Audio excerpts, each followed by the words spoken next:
esteemed researchers, honored guests, I'm delighted to welcome you all to this special research launch, the first research launch in 2024.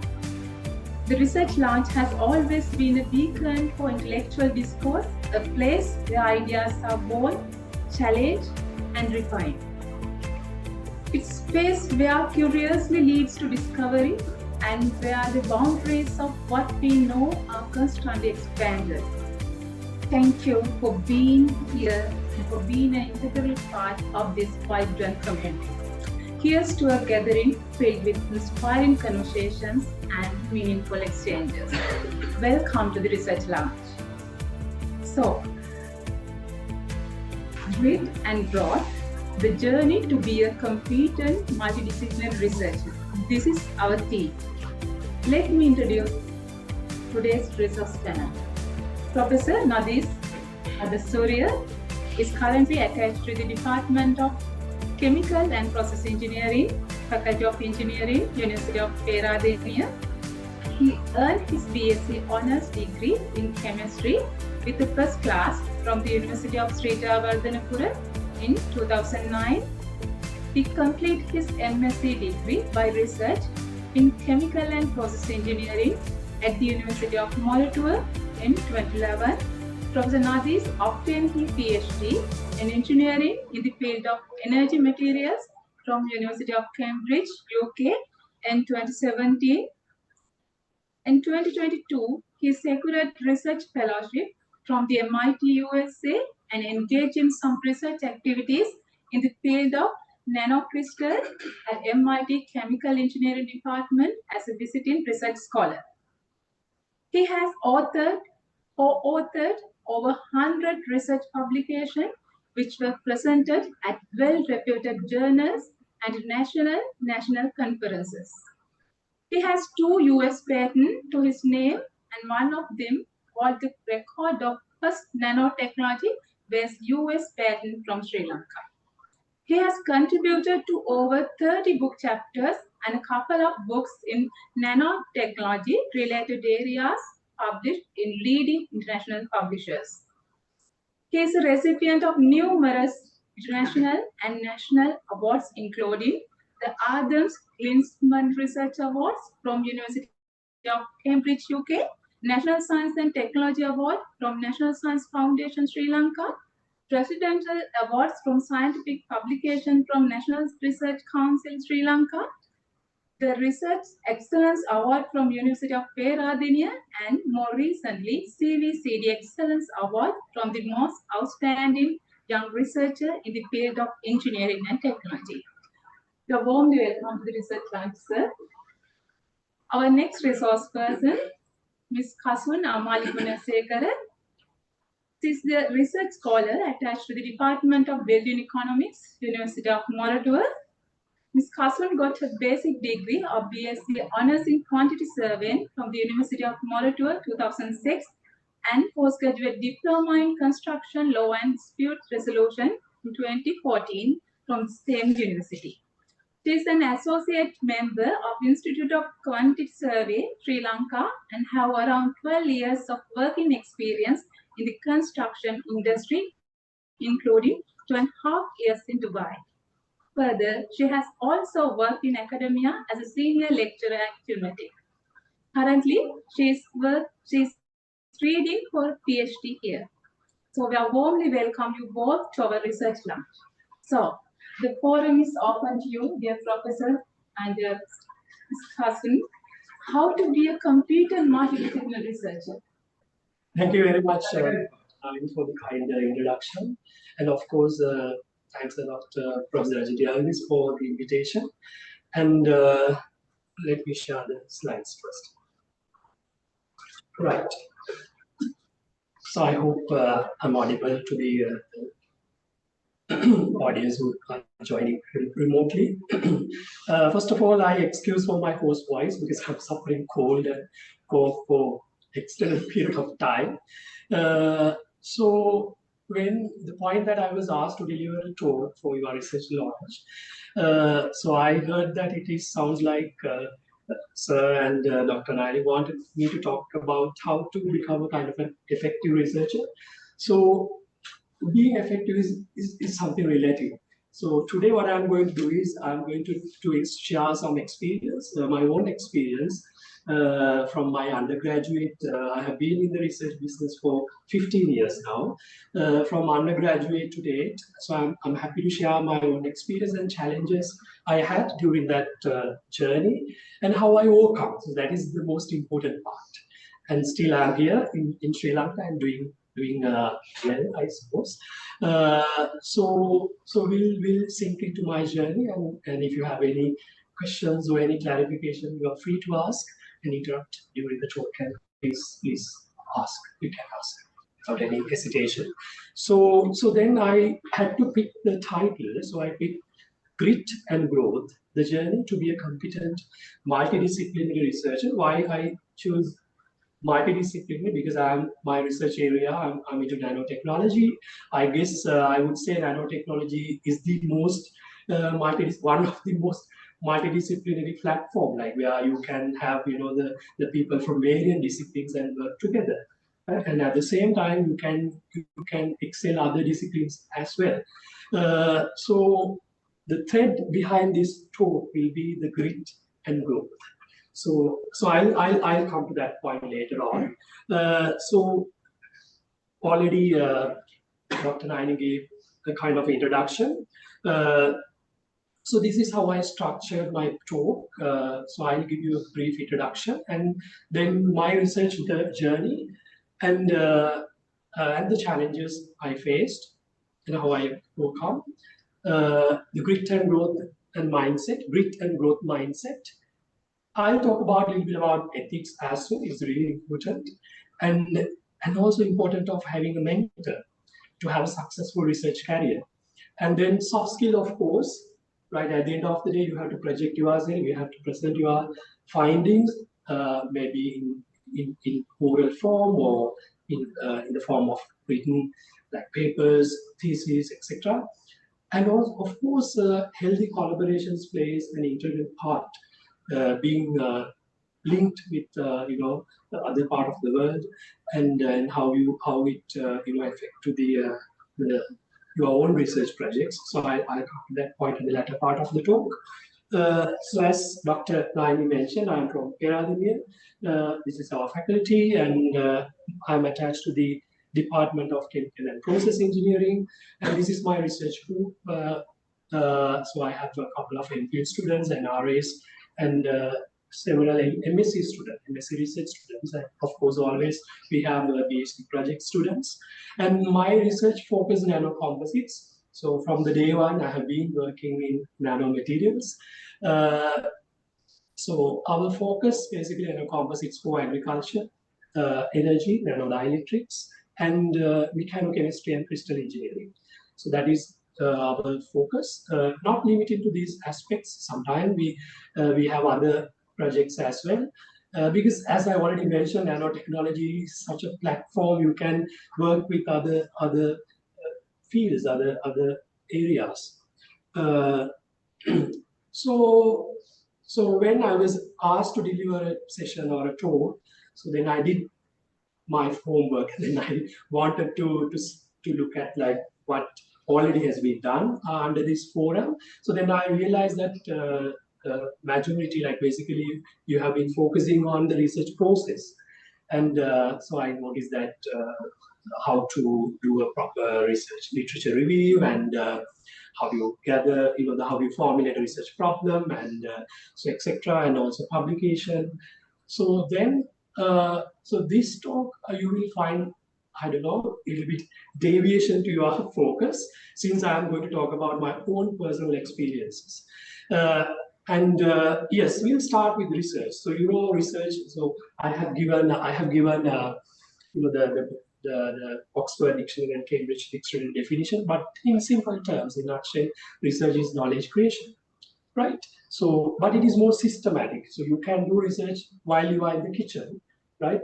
But still, when it comes to the scientific research, so the research process has to be more systematic. So in simple terms, it is knowledge creation, and and you will contribute to knowledge creation process in different levels. For example, when you are doing a bachelor's, so it's more like into a knowledge intake.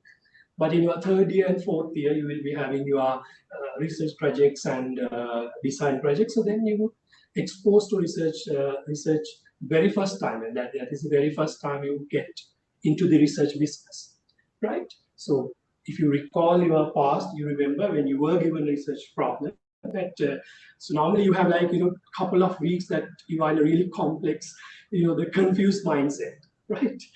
And gradually with experience, you started to understand, because it's quite the different compared to your normal course modules, right? Some students perform really well when it comes to the course modules, but in research sometimes you struggle with it, right? So you need certain set of skills. I mean, it's all about, and at the end of the day, inculcating, gaining a skill set, right? So in PhD, MPhil level, of course, you will be fully engaged in knowledge creation, right? So if I share some experience, like when we ask our students, like especially undergraduate, so when you are given a research problem, sometimes they come up with their own problem, but still, like, students think that okay, it is pretty much like other modules. So okay, I'll go to the lab today and then I will come up with completely something completely new, right? That's the expectation. But when it comes to research, I mean, of course, one of the key things is you have to build from whatever already exists, right? Basically, you should have to do a thorough background search, background knowledge. So on top of that, you build your castle, and you try to push the boundary. I mean, it's not the case that you go to the lab and come up with something completely new idea. It happens sometime accidentally, but still, like, you need to have the background. So that is your bedrock. So on top of that, you build your castle, right? So sometimes, yes, I mean, even I mean, you might have had such experience. I mean, each year we get new research students, especially undergraduate, even postgraduate. Some students, some students they come to us without having proper undergraduate research experience. So then, of course, like, having a kind of a background knowledge, broader perspective. Always the first point should be the broader perspective. So if somebody wants to do something with the energy storage, then I would ask to read about energy storage in broader perspective. It can be fuel cells, it can be EDLCs, it can be dielectric capacitors, right? So first, I mean, it's really important to have that basic background knowledge, right? So this is the normal, the typical research process.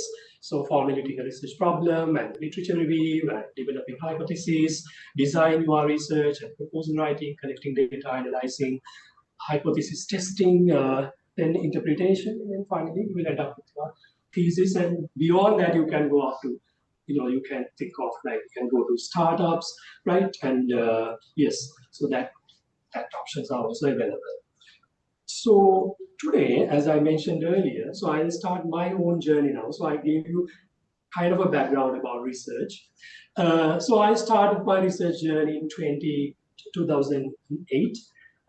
So I remember my very first project with one of my beloved mentor, Professor when I was at DPL, one of the world leading the glove manufacturer. So I was there as a trainee, and then that was my very first research project. So I really enjoyed that, and this was so exciting. It's something completely new, because my main goal was to be a scientist, right? So first attempt I get into Java, and Java Dhanapur was my own choice, because Java Dhanapur at that time they had a lot of the even now, like, applied areas like polymers and food and textile and nano materials. So I wanted to expose to more applied fields. So then I decided, okay, I'll go there. And then after my first research experience as an industrial trainee, we had to engage with our final year research projects. And then at that time, there was no mechanism for you to pick the project, and you were given the project. So I was given a quantum mechanics based project, and there was no option for me to reject it. Even I was really worried because I am from biology background too. So I did biology because I wanted to become a scientist. So I thought biology will work for me. So I start. I know that storytelling is always. I presume it is interesting. Even I try that the strategy when I teach. Like students always engage entertaining. Like you give the concepts via story. And if I talk about DNA, yes, of course, I have a lot of facts I found, from books and also while I was there at Cambridge. So always, the students accept easily. I mean, then meanwhile, so you can, give the concept whatever, right? So I'm doing storytelling today, right? So then I was given a quantum mechanics based, lot of mathematics, Schrodinger equation, and modeling. Actually, I was not a fan of modeling. So I realized at the very first place I'm really good at experimenting to do something, right? Uh, Experimentally. Of course, modeling people are also doing something, right? They are supporting us. Now we have projects like half modeling, half experiments. So then I was devastated simply because I badly wanted to get a good grade and achieve my. Even at that time, I wanted to be like in a top 10 university. So I had that goal even at that time. Uh, so then uh, there was no choice. So then how I overcome that was the first challenge. I guess I started my research career with a big challenge. So then how I overcome the challenge. So at that time, 2008, 6, 7, 6, 7, 8, that time, we did not have options like you do have right now. You can access any papers now in different ways. I don't want to explain, right? So at that time, it was really tricky to get down papers, and then we had to contact our super seniors who are in abroad and some assistant lecturers who are doing PhD abroad. And at the same time, luckily at that time, Jawaharlal Library, we had some hard copies. Like they had subscribed to some journals like reputed journal like Chemical Physics. So they were there. So then we had to go there and take printouts and bring them to the lab and read. So then actually then I realized I had to do it by my own. Uh, Realize the importance of reading. If you want to, be on track, definitely you have to read. Right, that is the first point that I wanted to emphasize. So we read a lot of papers, a lot of other stuff as well, and with time, even we started reading patents and magazines, right? Research magazines with hard copy or soft copy. So I think reading was the gateway for me to to cope up with that the challenge situation, right? So did a lot of reading, and at the very first place, like you only, especially there, those are quantum calculations, right? So energy landscape, and you do optimization, many things, and you use different basis set from Los Alamos, like different labs around the world. So that was at the first place I was really confused, right? But with time, at the first place, actually, what I did was I used to read only the intro part, introduction only. So you get something from the introduction. I mean, you can't understand the research interpretation and the data interpretation. But first point I remember, so I was reading introduction and get the idea, right? So that's how I started. The start itself was a challenge, but that taught me a good lesson, right? To how important it is. Like from that point onwards, like always I try my best to be up to date, right? So reading is utterly important. So in apart from the reading papers and journal articles and books, then we have other options too, right? So then we started. I mean, YouTube. I think YouTube came to the scene in 2005. So 6, 7, like becoming popular. So then we started to, the listen to those lectures from others. There are a lot of authentic sources. Even during my lectures, YouTubing is a must. I mean, I always give students to YouTube something, right? I do teach for first year post material science for engineering students. We have 500 students. So always I give them some activities, YouTube, and come to the discussion, right? So you have like MIT. You can access MIT courses, and also you are familiar with Coursera, like the academic, there are, I think you know better than me. So always be up to date. Sky is the limit. I mean, so listen to. I mean, not necessary to be your own territory. So you can if you are into nanocompos, but still you can read about something related to food, right? Vegetarian food evolution. Right? You will gain. You will look at different, the aspects, different subject area in a different angle. So that's what I know. I spend like at least 2 hours per day for YouTube, right? So you learn something new, right? So, and also always I emphasize to our students, right? So do not be a narrow-minded person who doesn't see the larger world around them. So connect with the world, right? And when it comes to research, you start reading, right?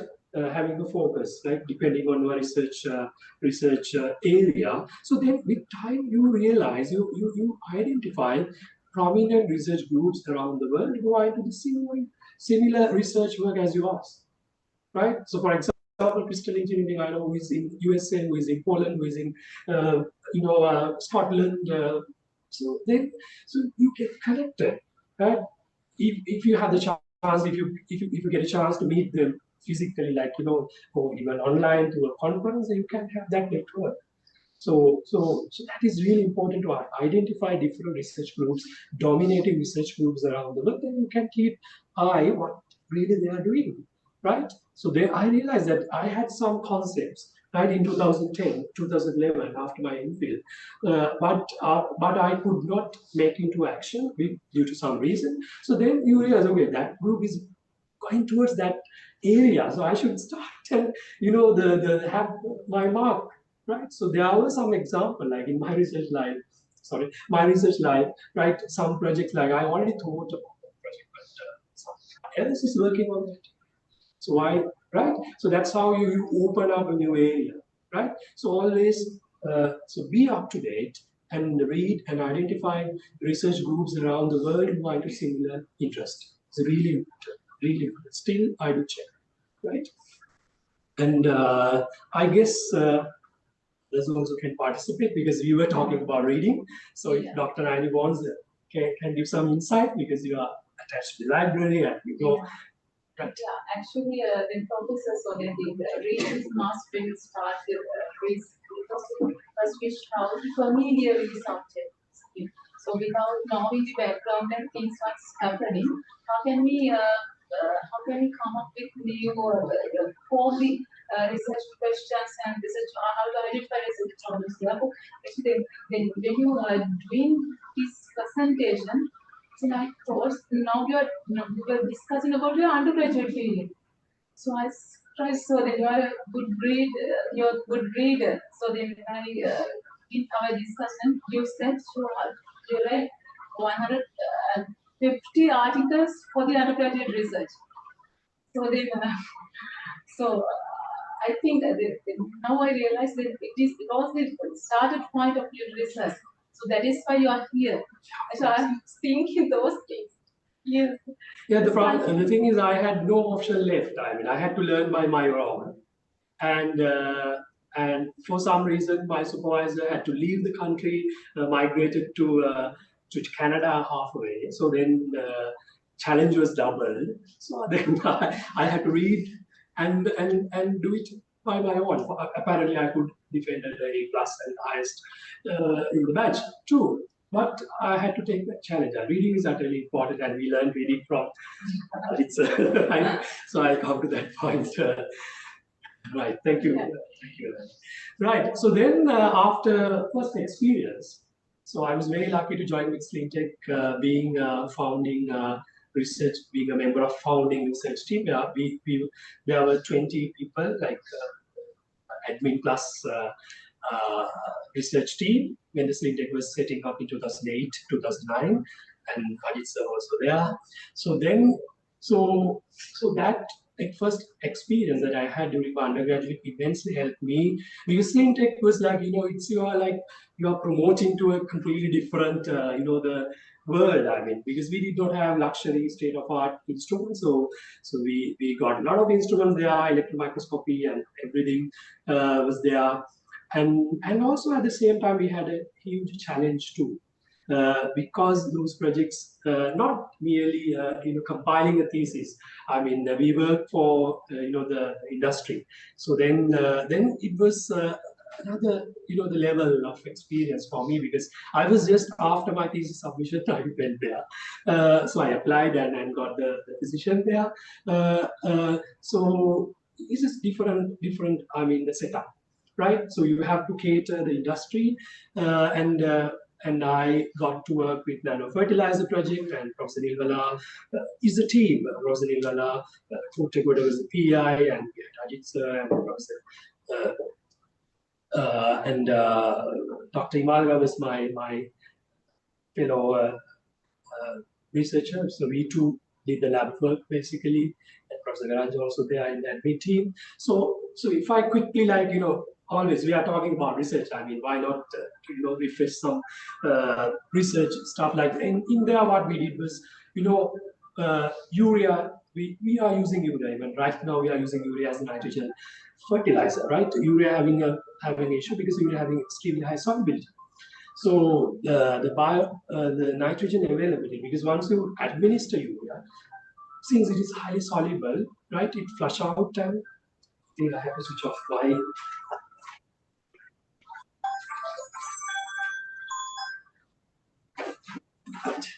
Uh, so sorry. So then very easily flush out, and normally you lose 70%. So the challenge was, so how do you trigger, or how do you control that leakage, leaching out of nitrogen? I mean, apparently it affects to environment, of course, to the cost, because here industry-based project. I mean, you have to especially focus on economical perspective. So then we had to explore like what are the available, as I mentioned earlier. It's always you build from the literature. So we got to explore what are the available strategies. And then already like in the proposal, like in proposal development phase, so we identify that it will be a nanoparticle. So here what we really did was we use hydroxyapatite nanoparticle. On top of that, we could anchor urea molecules. So that is how you control because it's all about tuning bonds, right? So it reach out. So if you have like strong bonds, relatively strong bonds, you can tune the kinetics. And then not limiting to that, then we incorporate that whole nano system into two matrices. The one was nano clay, the other one was glycidia vascular canal, pressurized into the canal. So that was the project basically. I mean, it took several the months to refine what we were really doing, right? So this is the final outcome. Later on, it improved the system, and so that's how I got into real life research after my undergraduate at SleepTech, being a founding member of the SleepTech research team. So that was a turning point. So then in 2010, so I think you all are also doing masters, maybe some field, some maybe PhD. So then I thought of to refresh my about my PG application. So in 2010, I was there from 2009 to 2010, and 2010 actually I applied for my PG studies. So badly I wanted to be at a top 10 university, but seeing Professor Nilvala, Professor Ajit Alvis, and also we got a chance to interact with international researchers from Surrey, Cambridge, and other US universities at Sweden. That was a really plus point, because being exposed is really important, to expose to the international area. Already I mentioned how important it is, right? So then I also badly wanted to be at one of those top universities. So then I placed my graduate application 2010 Cambridge, and then got rejected, right? Because I thought I had a first class and some experience, but still I did not have much papers at that point. But I was in high hope, because I thought, okay, and also I had a really good recommendation. So then I got rejected. That is the point that I sense, or I tasted the bitterness of life first time. because I was a very ambitious character from my childhood, right? So then I started to have a really, I was devastated, I mean, I would say, right? So then how I overcome. So I'm having one of my best friends. I think I already mentioned he is in Princeton University. He's a senior research fellow there. We worked together from our A levels. So then I remember that's what.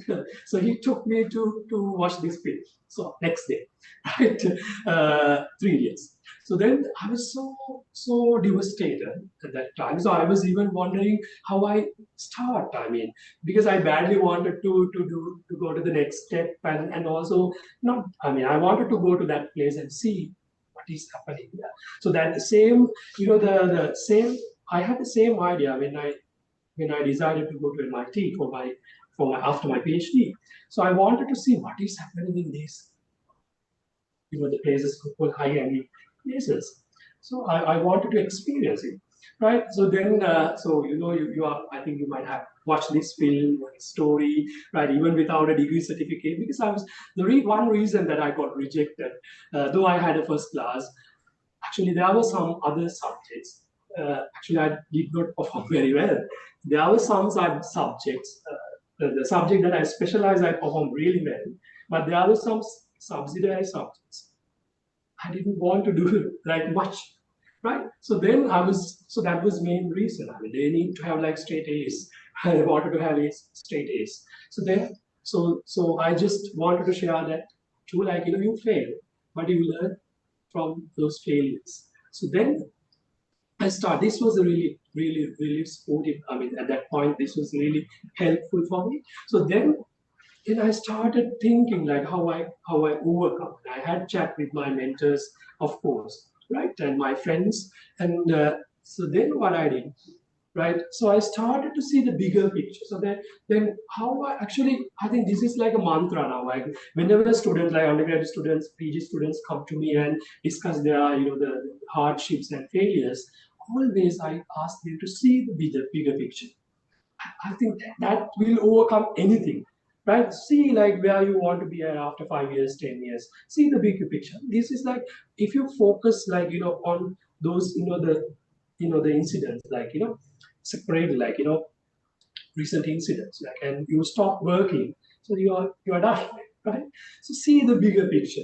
Always like whenever you have some students come to us and talk like, okay, I'm doing these subjects, I can't get on with these subjects, but anyway, like, but I want to do a physics in PhD in physics, but I'm doing engineering now. So then the advice is go with the flow, get the degree, and then think about do a master.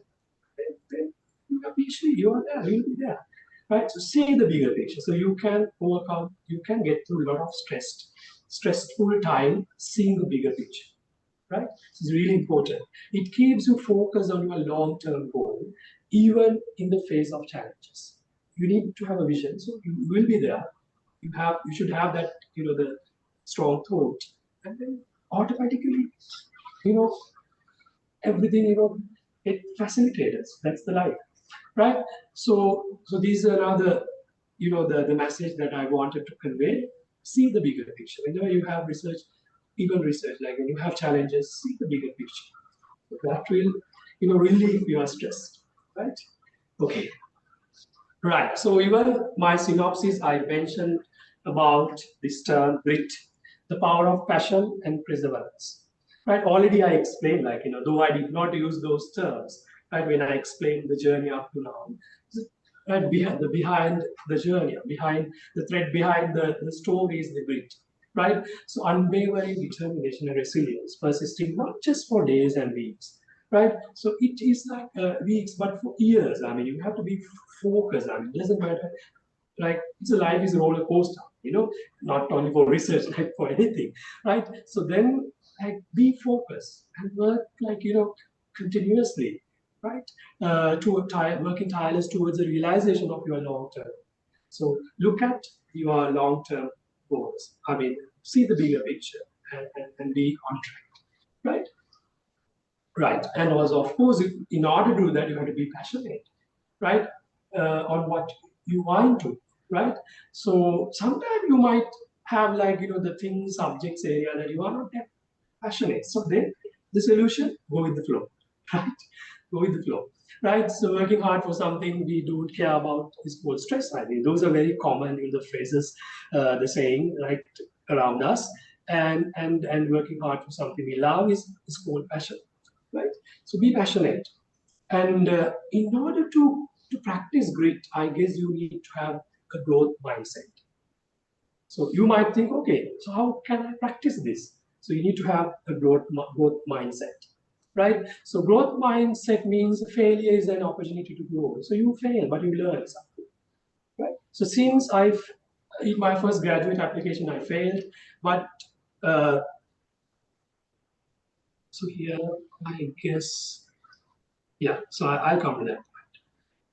Right. So, I failed, and so I was devastated. So I think that gave me enormous energy, and then I think I contributed to this project like tenfold more compared to the before, because now I wanted to prepare myself for the next application, right? So then we got together and brainstorming, and so it doesn't matter whether it's a laborer work or a scientist work. We did like together, right? And we published many papers, and one the first. I mean, each paper and there's a story. I mean, I know I have a very limited time. So the first paper, like when you send the first, I remember the first paper when you send it off, the next day rejection letter comes, right?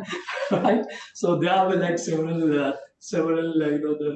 weeks, like months, like we were suffering, right? It was very difficult to position. Always it's really hard to position somewhere, right? So then apparently we decided, okay, we go for an Indian journal, and then we publish our work in current science, which is called as Nature in Asia, right? So but it was a bless apparently. So then some set of Indian, the fertilizer giants noticed that paper, and then they came down to the country, and at that time we had patented our work too. And they started, working with Synopsis, right? So we published a lot, 10 conference papers and two US patent originally from that work. So after, and also, we earned some foreign revenue to the country, $3 million to the country, and and after that, and that was the very first nanotechnology-based patent from Sri Lanka. So with all these, the achievements, then I applied them. Right? Then I wrote a letter. Still, I do have that letter with me. But I wrote to the professor, like, okay, see now, right? Within 1 year. And at the same time, I started following a master here at Chemical and Process Engineering Department. So then I have postgraduate qualifications too. That's how I prepared myself for the challenge, right? And then, and also we won National Science and Technology Award, right? So if you work hard and effectively, right, people notice, right? Apparently, right? So then I applied and got into Cambridge. So that was my first, I did not change my, the ambition or the goal, but I changed the plan. Right. So then I got into Cambridge, and that was, I exposed to Cambridge scholars and a lot. And for my masters, even there also I got funding for masters. A 1 year master at that time, I involved in a project into material sciences, drug crystal solid state aspects of drugs. And there also there's a small story. I mean, my professor gave me one to work with a molecule, a solid state aspect of vitamin L. But that then I went through the literature, and then I realized that it is pretty much saturated as that molecule. So then while I was doing that, the project that I was given, I started another project, because all labs open 24 hours, 7 days, right? So then I started another project, but I did not mention it to professor, because the facilities is there, like, right, chemicals, everything is like, more than enough.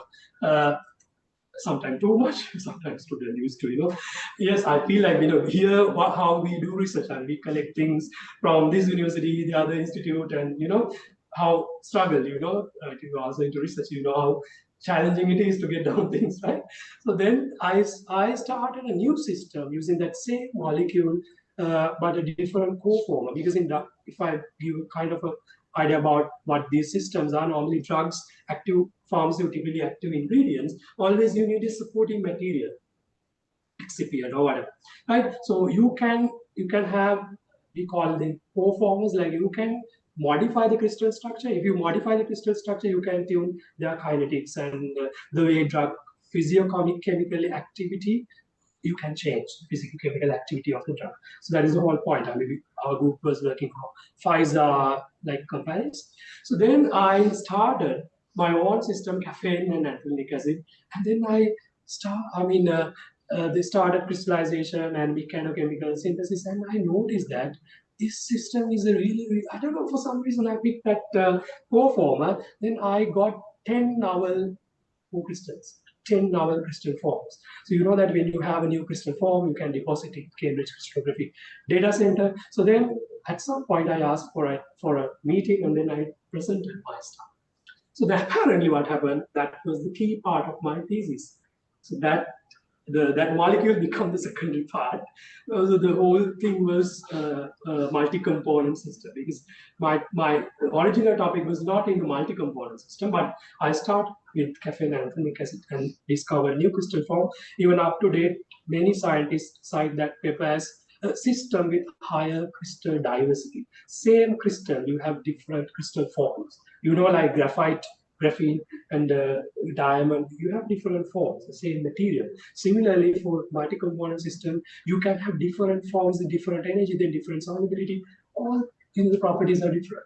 So, I mean that, the motivation to do more, right? So I started my own project and got some data, and apparently we published in a really good journal. You see, for that 10 months, I could get really good two journal articles, because its project was only just for 10 months, because the MPhil was for just 1 year, right? And the project was just for 10 months, right? So, right. So the idea is, so if you want to excel, or if you want to, I mean, this is a very, very popular one, 10,000 rule. So as researchers, if you want to dive into a, anchor in a whatever the research area you are interested in, you have to spend reasonable time. One of the things that I noticed in this is a generation, right? The millennial goes now, right? So they need things faster, so quickly, everything instant, right? So you have to spend time. Even you might see like, okay, he's giving those thoughts, but now he has already promoted to God. But I spent 15 years in research to date, right? So you have to put that time, right? So if you want to be a kind of expert in your area, so you have to give enough reasonable time. So 10,000 hours will be very popular. You might have more updated version, like at least if you work like 8 hours per 5 days, and at least you need like 5 years to excel, to become expert, right? So the modern day scientists, researchers, they need things instant, right? But that won't happen, right? You need to get experiment, the experience and the skill set. So at the end of the day, skill set matters. Skill set matters, right? So things won't happen overnight. Takes time. So in our research projects, take time, right? Do something really, really, the high quality. Quality, of course, matters, right? So then after that, I will quickly, some parts I will quickly skip my own research journey. So then I came back to Sri Lanka and then started another project, my own proposal, and work there at Tech. And even that work we could achieve, we could publish it in a Impact Factor 10 journal. And even we were recognized at Presidential Award that time. And then I went back to Cambridge and then started my my PhD work into at engineering department into nano dielectrics, so energy storage devices, right? So you see, like, you should have that flexibility. So I was working on fertilizers, right? Even when I started my first degree, not first degree, a master's degree there. So I wanted to do something similar to fertilizers. But my professor into pharmaceutical. So he did not want to get into fertilizer business because he is having a huge reputation on pharma.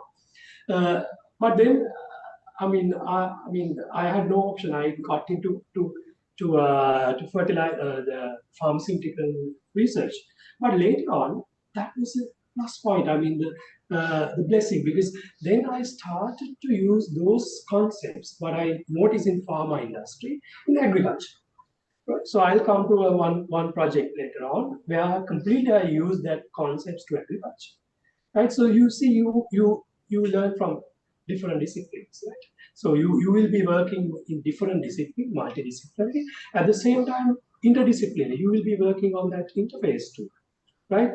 So those are really plus point. I mean, not being like an island. I mean, you have to, you know, excel other areas as well, because different fields they see the same thing in different angles. Right? They have different lenses, right? So my PhD project was into a. I think I don't have any sense about. Uh, Sorry, I accident. I have already taken my time.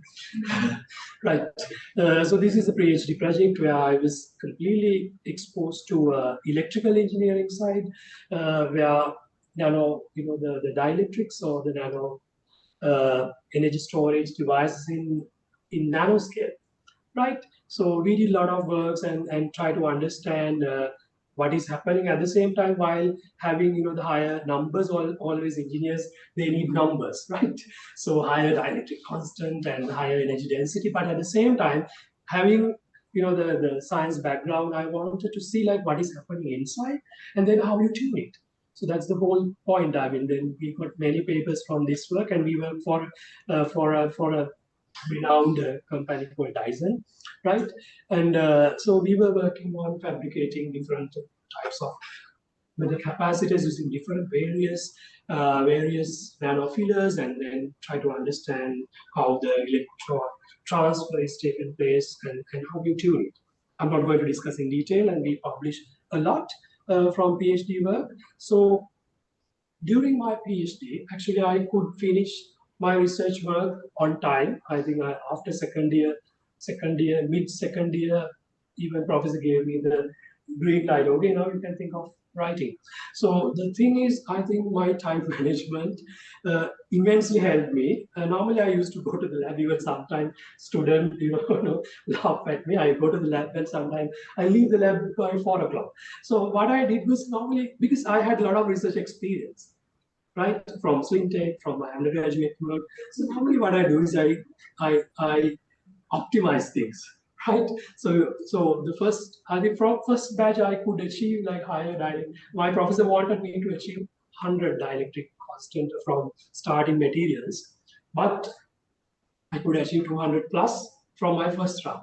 So I think the reason is my time management and optimizing. I mean, to optimize your research, right? You need some experience. I mean, you can't optimize. I mean, okay, I stick into this formulation. So for that you need to have a kind of the intuition, right? So gut feeling like, okay, this will work.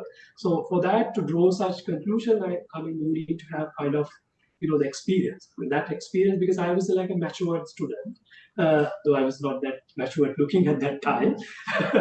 So because two masters and undergraduate research work, and the work experience that I gained from SLEET immensely helped me. So you have to figure it out. What I mean, even now in my research, I mean, I'm still, I like the old fashioned, like I take down in a notebook, right? I know that you can have a Google Calendar, but now I'm forced to do it because of these meetings. Right? So normally I prepare a to-do list a week. Like, okay, these are the things that I have to do it. And still I have in my bags, always I have, the several notebooks. I bring it. So then I did the same for my PhD. Okay, you have to finish this part, right, within this time frame. So always you have to understand, you have to realize, what are the actions that you have to take, like So basically, it's all about priority. And some stuff you don't want to do, some maybe later, right? Right? So likewise, the time management is crucial. Like if you want to become an effective or a researcher with an impactful work. Right. So how long I can another 10, 15 minutes. Right. Yeah, timing is, though I talk about time management, I'm taking more time. Right. Then the ethics is another very important factor. If you want to survive, not survive, like I would say thrive. Right. Right. If you need to have a long-term journey, ethics plays a very big role.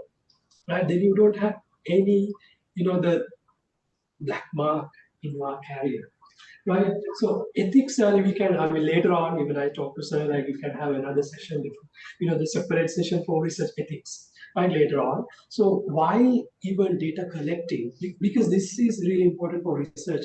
You guys are PG students, are students. So you should not fabricate data, right? So whatever the data you have to be genuine, right? So these generations sometimes they need things so fast. They are very, they don't take it serious. Sometimes they change data points. Have noticed, right? So that is in your side. I mean, at the same time, I mean, at the same time, I mean, ethics like you can discuss in two different, the lanes. Like sometimes when you use, the animal research and all that is there. And at the same time, as a researcher, so when you deal with data, right? I mean, you should not cook data. You might have heard about data cooking, right? So even as staff, I mean, the researchers, the staff members, lecturers. So I never do it. I don't want to, like, whenever like I do a research, a student comes to me and then I give a kind of a methodology and do it and get there. No, that is not the case, and that will not help you to improve your skill set. At the end of the day, it is skill set, because you will not be doing the same thing for your whole lifetime. So you will have different research projects to engage with, right? So data cooking and fabricating data. So if into those activities, you will be in trouble at some point. So it's very important, and also plagiarism, right? So there are lots of, the example around us. So be ethical, right? Be genuine. Like whatever the data you have, right? You can discuss with your PI supervisor, be frank, right? So learn from them, right? Okay, so I think you will be having a separate session for ethics later on, and it's really important to maintain that. So then you have no regrets, right? Even in publication process, like you should give right correct or the proper, the credit, right, to the whoever like intellectually contribute to your research projects. You should give the credit. And at the same time, you don't want to have ghost authors. You might have heard about ghost authors, right? Jumping into the paper and be one of the author. And at the same time, you have to consider all like authors who genuinely, contribute intellectually to the project. At the same time, make sure that can raise your voice. I have raised my voice several times in some platform, like no ghost stories, right? And if somebody is penalized, or right, if someone genuinely contribute, of course, that person should be in. Right, you will have that bond to connect in such scenarios. Right, quickly, it's really important to have a great mentor, right? So I would say, right, I'm here today because of my mentors, right? It's not just for your degree, it's for your lifetime. Right, Professor Nilwala was there from the very beginning. Still, like, we have really good connection. And whenever I take a career decision, I talk to them. Of course, I will sir, right? And my two, the advisors from Cambridge, still, like, we even still, like, connect with WhatsApp. I mean, my Professor Bill Jones and Professor Gehan Amurthu, like, if you want to take a decision, you can WhatsApp and get it. I mean, we have a WhatsApp group actually for all group members, including all group members. Like whenever you take a decision, or when for recently I wanted to buy something, vibrator email, then I wanted to get some insight. Quickly, you have to WhatsApp, and then different continent. Okay, you go for this one. This is really good for you, and I know it's a bless. right? So then I decided, okay, I should go for that particular instrument. Recently bought a nano vibratory mill for nano solid state reactions, 5.5 million. So it is for me to give funding. Yeah, so likewise, it's really important to have a mentor. Right? Professor Gihan also, like whenever I take a career decision, I discuss, right? So I will not take much time. A mentor is an individual expertise who can help develop career of a mentee. So you guidance, advices, and career development. Basically, so whenever like you are in a hardship, of course you can go to the mentor, and it not necessary to be your PI. Sometimes maybe someone else who is more approachable, right? And also apart from career, but normally academic mentoring fully focus on academic stuff. But still, like you, whenever you have the emotional disturbances, and still you can go and talk to your mentor. So it's very important. Identify if you at the moment also just like look back at it. If you are having a mentor, yes, it's really good. If not, find one as soon as possible, right?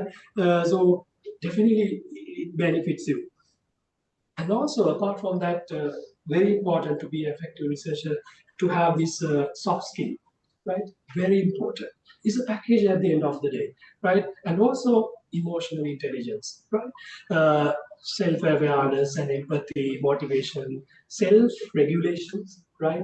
So when we were like, the starting at the, after first degree, even we were like, sometimes like, I remember like I got a lot of advice from mentors, like just focus and think tonight, sleep and think and then come and discuss. So you need some, the time to buffer or right get into the whatever the challenge you have. It's really important to have that the emotional intelligence and out of those skill set for a researcher, communication skill is really really important. So that's right. At the end of the day, you project yourself and your research findings and in written form and oral presentations. Really important to have that to build, inculcate that skill set. It's really important. But even now, still I'm learning day by day. Like I listen to all TED talks and commencement speeches. Right? You might have listened already. Like I used to every year I used to listen to commencement speeches from MIT, Harvard, Stanford. I mean, commencement speech. Right? So all the those universities like they uh, graduation normally like they have the graduation and the commencement at the same time, so that's why it's both commencement speech. So listen to them. The successful characters, and especially sometimes they are past the students, so listen to them and get some energy.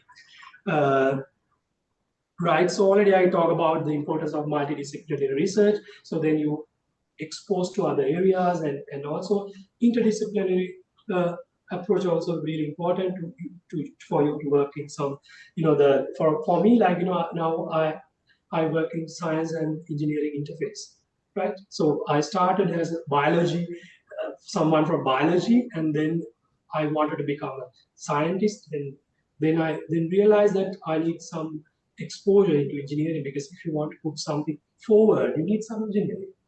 So that's why I realized myself with, with time.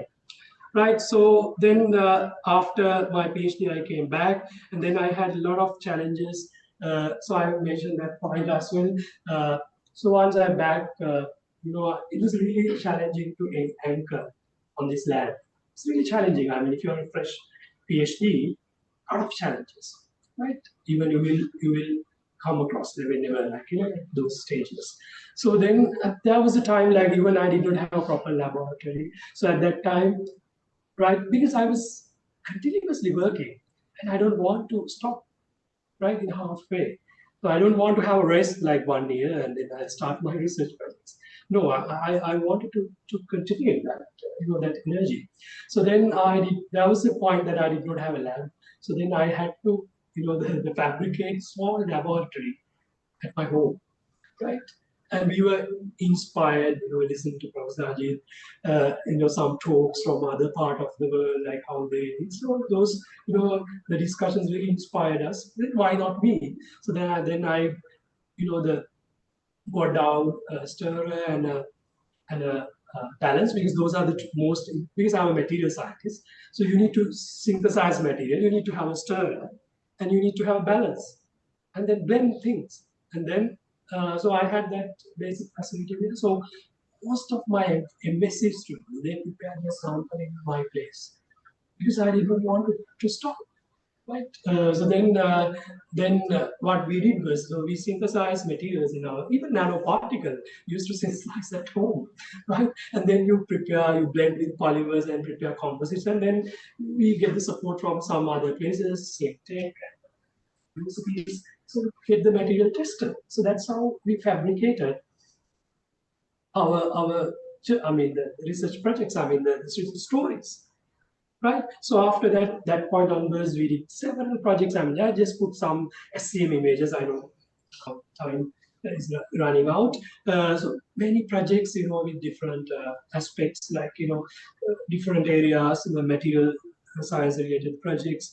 When I was doing food science related projects, I mean extraction of nanofibers, food coating nanocomposites, etc., etc. We have published most of the stuff, and agrochemical co-crystals, nanofibers, antibacterial materials, nanohydrogels, composites. Even we started to see like how nanoparticle, the effects on plants. I mean, because we are doing a lot of nanomaterials, so then we wanted to see how it affect to plants and the toxicity aspects, collaborating with plant sciences and all.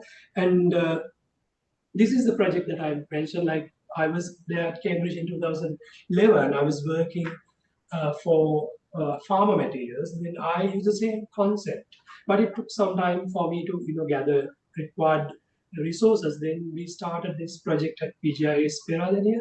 So then we use a similar concept to tune the kinetics of urea, where what we use in pharma materials. So then we send this paper to Kansas Chem journal from Germany. So at first, the glance they accepted the paper because it's completely, now this area is growing. Many research groups we have noticed that they are into that. So we open that area because you can tune the kinetics of urea using that concept, right? So now even Christine Chicom invited us to write a highlight, and then many papers in the pipeline now, and even patents. We have finalized patent, and also like blending the engineering, chemical engineering aspects. We recently studied like opportunities and challenges in mechanochemical co-crystallization towards scaling up, because at some point you want scale up, and it's a green because you are doing all solid state grinding, no solvent involved, right? And that aspect also there, right? And you can nicely tune the kinetics, right? And many projects like at the moment ongoing, like this is graphene, like using a completely a new concept, mechanical exfoliation using the concept. We already patented this one, where you have that the mechanism where you have in patent bucket.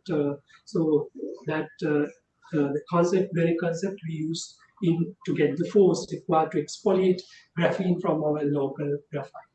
Uh, so many projects, and now though I was really reluctant to get into modeling, but now we do a lot of collaboration, like nanofluids. So we do experiments, and some students they are doing modeling, like how nanoparticles, their heat exchange capacity, etc. Now we work, right.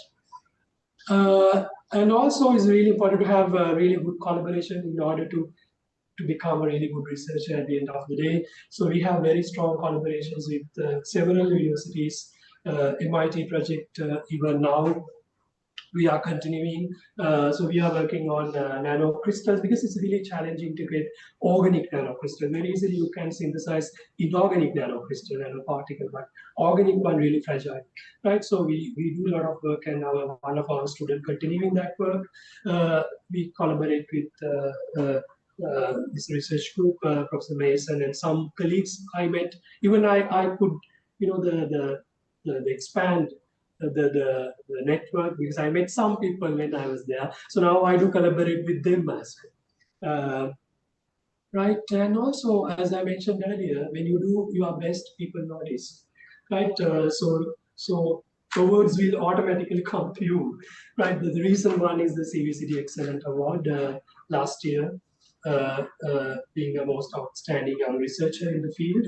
Uh, and also we were lucky to have financial support, but I guess I did not have much support to the point that I got promoted. I mean, the whole journey, like I spent from my own pocket, and then and asking help from others, right? For now, like whenever you apply, yes, I got like I think 17 million last year, right, from different funding bodies, and also we did not stop at that point. We contributed a lot writing books and book chapters with leading Springer, Willie and Sons. I think I have contributed more than 30 books, books and whole 3 books in nanotechnology.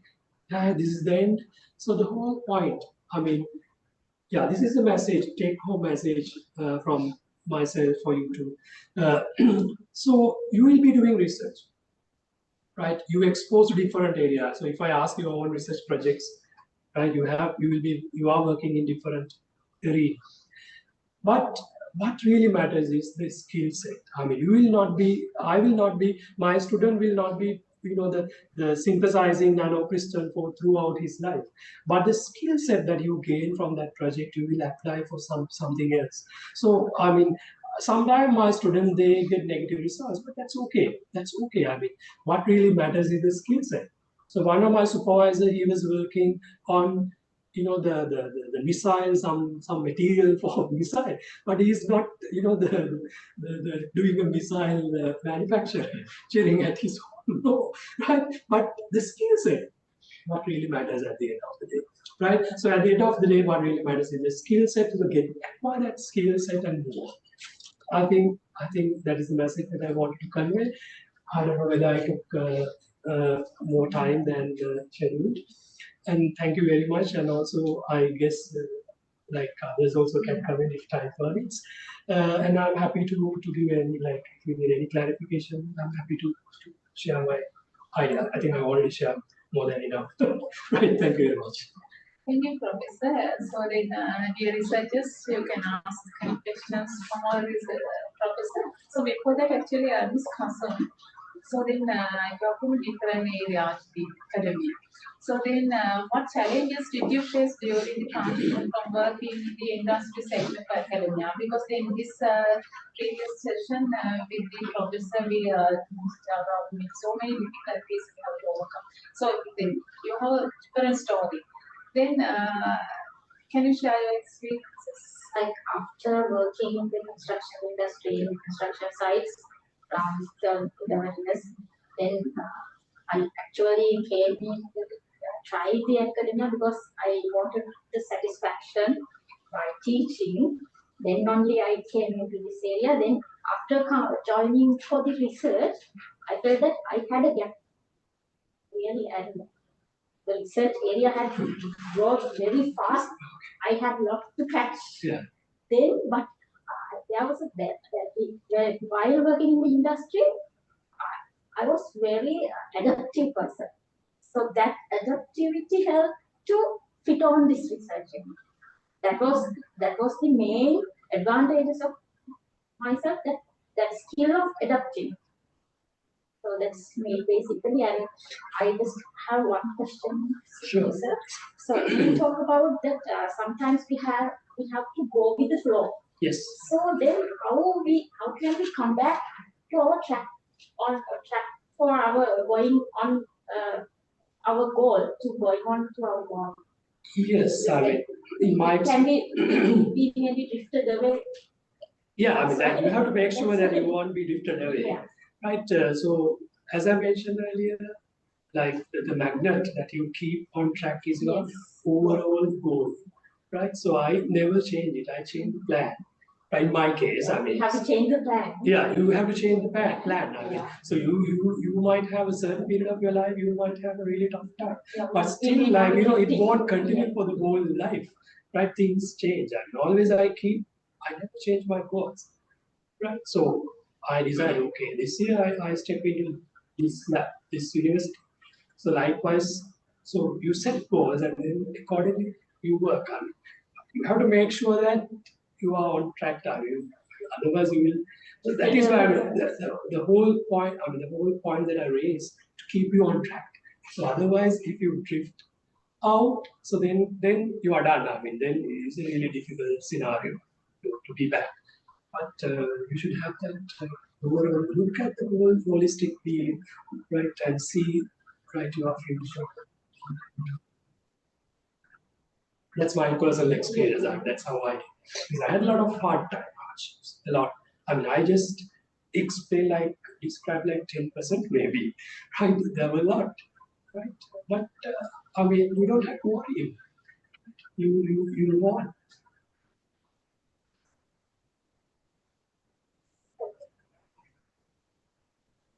I have one question. First of all, thank you very much for the presentation. It was really good and I was able to relate some part of it to myself as well. The question I want to ask is, so you did your bachelor's in science, and then you switched to engineering.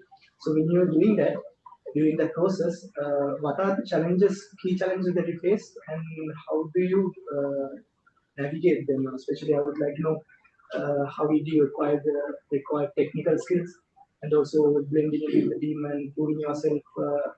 You already existing experts in that field. So can you please?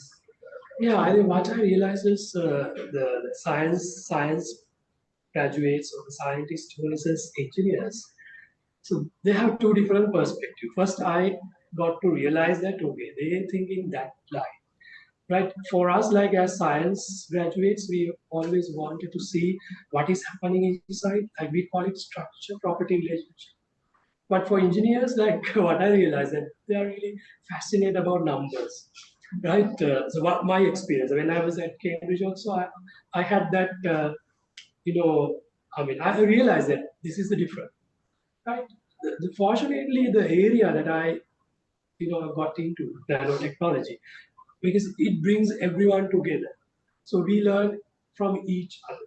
So that was not like it was not like me trying to fit into their system. They are also trying to fit into our system. So since nanotechnology is that versatile and multidisciplinary, so I think I mean, I had to learn. Of course, like I had to do a lot of homework. Like when I decided to join chemical engineering department. First thing that I did was like it's chemical engineering, how we differ from chemistry, and their perspective is different. Like then I started reading. Even Sir gave me some books. I remember, right? So then they come up with they have building operations and they process synthesis. Then I studied like everything by my own. Lot of lectures online, right? So you can listen to those lectures. So you have to do homework, of course, and of course you need some mathematics too, right? Partial differential equations, etc., etc. Right?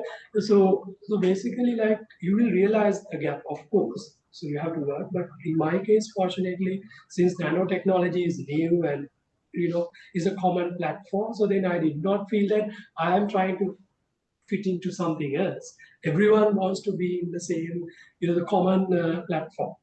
So that really helps. Of course, you self-study, so learn from YouTube, right? A lot of lectures online, and yeah, so that's what I do. It sounds like a lot of work and a lot of time and a lot of dedication.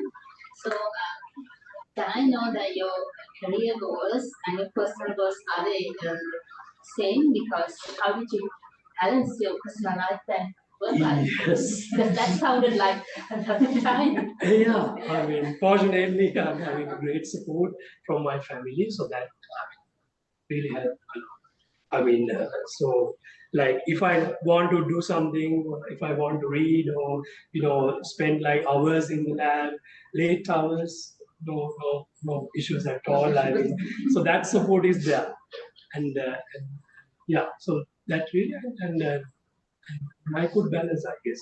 So we are having a small family, and really, so so so it's all about supporting each other. Now she's doing. So I did my PhD in 2017, but now she's doing her. So she did that dedication for me to, because I'm a really ambitious character, I guess. But her character was like, basically going with the flow. So that was a really plus point for me. So if, both person want to excel like at the same rate, so then things collapse. So that support, of course, like having a great support from family is a plus point, So that really immensely helped me. And also apart from, the research, so I do other stuff as well. So in my case, I do a lot of music. I would play other, I engage a lot, concerts and faculty level music stuff. Definitely I'm there, right? And sing with students and engage a lot. Right? So you need to have some, the other parts, other the attributes as well, like to have a life work balance. And of course, if you have the support from family, that's really really supportive, and you can climb the ladder in a steady and stable way. So actually, so when I analyze these things that you have discussed here, so then you had a very good supportive system, isn't it? Of course. Yeah. So then, I think it's a one sacred on this journey. So then, one time you discuss about the mentor base, mentors. So then, actually, having a mentor, so it's a gift for lifetime. Yes. So that is why now just now also you are sending WhatsApp messages for your mentors and asking their assistance. So then, so when we discuss these things, actually it's a lifetime gift, not for a season or reason. So then, how can we select kind of mentor? Because fortunately, I also have that kind of mentor like your teams. Yeah. So then, how can we make? I don't know the way others. So your question is how to select a mentor. Yeah. Right.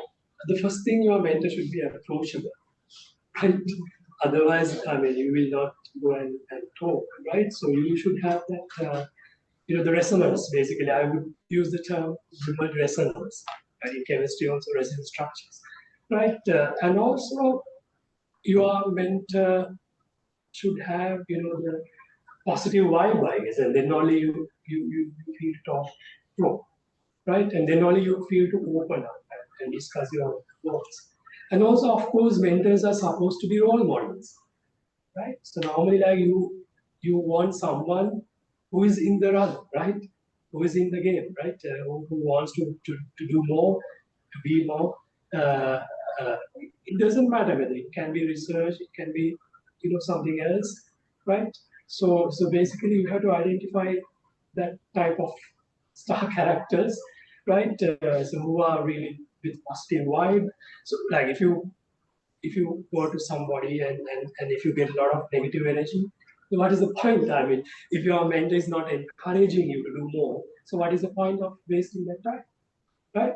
So I think, you can't directly like, okay, it takes some time to figure it out. Okay, this person will be, because I have come across the many researchers, the lecturers, teachers, but you see like I only put 4 people there, right? The reason, like, you should feel that you resonance and they understand you and your goals, and they support you to realize your goals. So that is really good. That resonance, I would say that you feel the positive vibe at the very first place. So still I remember the first time I met. So when I was at Slim Tech, even I remember his room, everything still like I have photograph in my mind and what we talk. It is same for my other mentors, like still you get even you spend like few minutes, right? You get motivated. You feel that vibe. That is really good. So that's how I feel.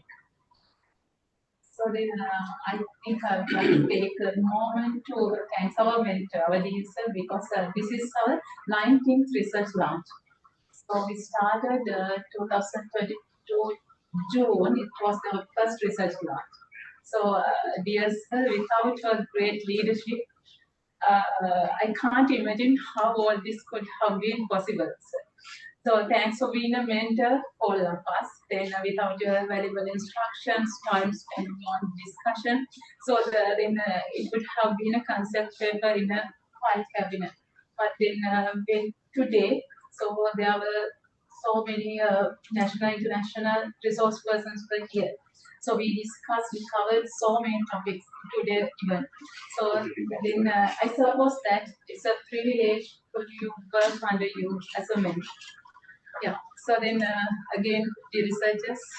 So then, the professor. So then we are setting goals for personal life, spiritual life, career life.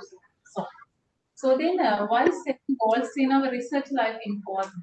So then, in your career life, so we can divide it to several parts like a spiritual life, professional life, career life. So then, in your career, so then always you are setting goals. So then, can you share your thoughts on this? So your question is why do we have to set goals Yeah. in our career? Especially in research life. So in my case, my career is like more than 50% research, right? So being academic means, of course, like you have to research. So yeah, so it's like I mean, research is like a major part of my career, right? So I do teach, of course, and I involve with other stuff, the admin stuff. But I, I spend a lot of time on research. So of course, like if you want to make a mark, and if you want to be recognized within the research world, or like, so if you really do like well, and if you publish, everyone notice, like other part of the world, they read your papers, right? So with time you can have, because it's all about recognition, I guess.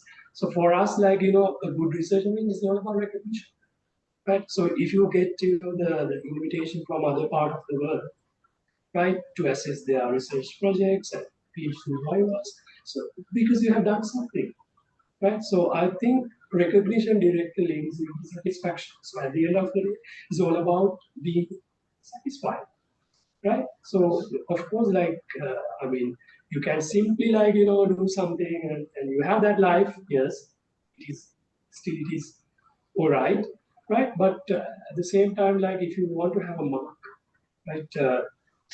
Will create a mark, and be recognized around your fellow researchers from other countries. Right? So now we know that so most of the research groups are aware that we are doing that particular, we have open. So we get a lot of emails and asking for collaborations. It's really satisfying, I mean, because you have done something, you have opened up a new area, so then other fellow researchers can excel in that area.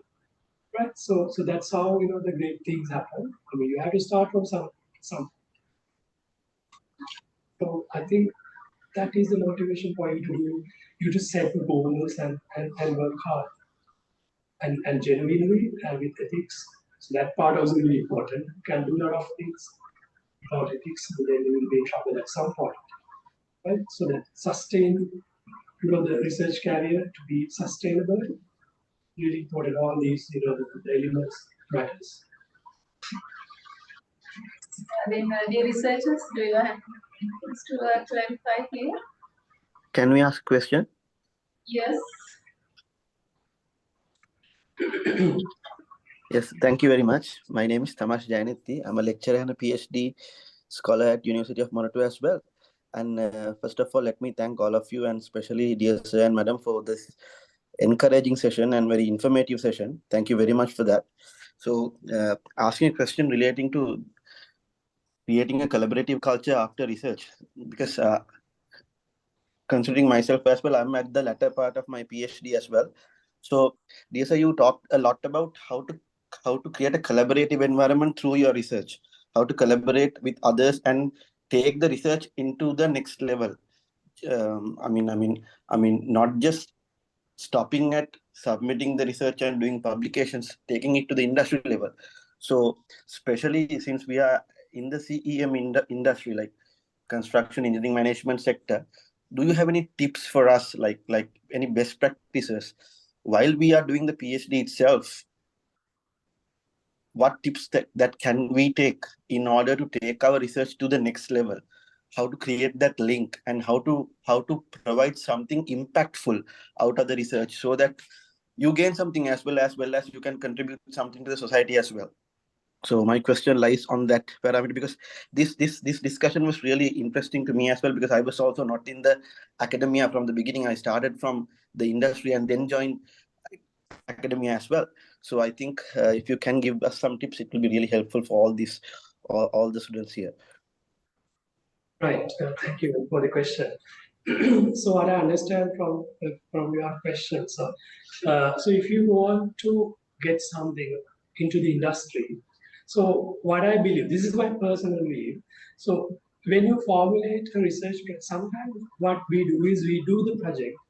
At the end of the day, we think about getting it into the industry, right? So I think most of the projects now, right now, what we are doing, so we get the insight from the industry in the very first place. And even at State Tech, we did same sometimes, when we formulate the research project, so we get insight, because otherwise sometimes being like purely academic and in the university system, sometimes your formulation will be brilliant, but still it won't be taken to the next level. So in that process, of course, you can create collaborations, okay, because you want to hear from them, right?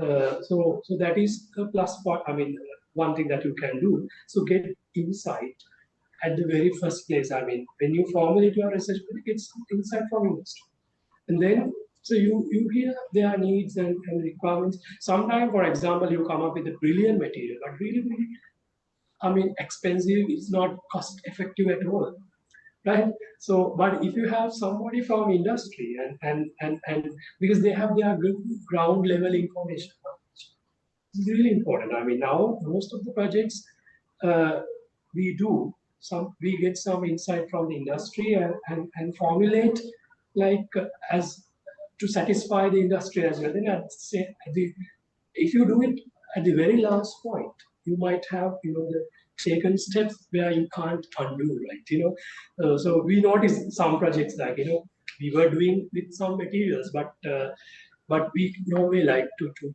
make it a commercialized product. So that would really help. So as a researcher, if you want to have more collaborations, so you have to be genuine. So then, I think I earned a lot of the collaborative projects because you need to have healthy collaborators, right? So if you end up with the unwanted issues like collaborating with someone, then you won't. So you have to pick collaborators, healthy collaborators. So I could win many collaborators. The reason they have a kind of an idea. Okay, this guy will not fabricate any data, right? Right. So you have to build that name basically. So then, even when I was there in Cambridge or other places, so I could win many researchers because so they realize that okay, we are genuine kind of, and we don't want to do fabricate it and please somebody. You don't want to please anyone, right? You don't want to impress anyone. So when you are in a state you don't want to impress anybody, life is really, really easy. Right? So I was there from the very beginning, but initially that people find it really bold and aggressive. But with time, they accept it. But now nobody questions it. But at that time, of course, they question it. So being genuine is a really integral part. I mean, to win really good collaborators. And if you want to get involved in the industry, do it at the very first place. I mean, it's coming from them at the very first place, and accordingly you can you can define your research work and plan. I hope get us some idea. I don't know whether it's a complete answer, but I tried my best to share my experience. Not much. Thanks. Okay, thank you so much, dear Professor. Thank you for that answer. Thank you very much. Dear panelists, dear Professor and Kasumi, thank you so much for great contribution. So you inspired all of us. We highly appreciate your valuable time, and we'll meet again to discuss research ethics and other things relevant to research. So then, dear participants, thank you so much for your participation. We'll meet in another fruitful discussion in February in our next research round. So thank you so much, Bjorn, and goodbye. Thank you very much. Thanks a lot for having me today. Thanks.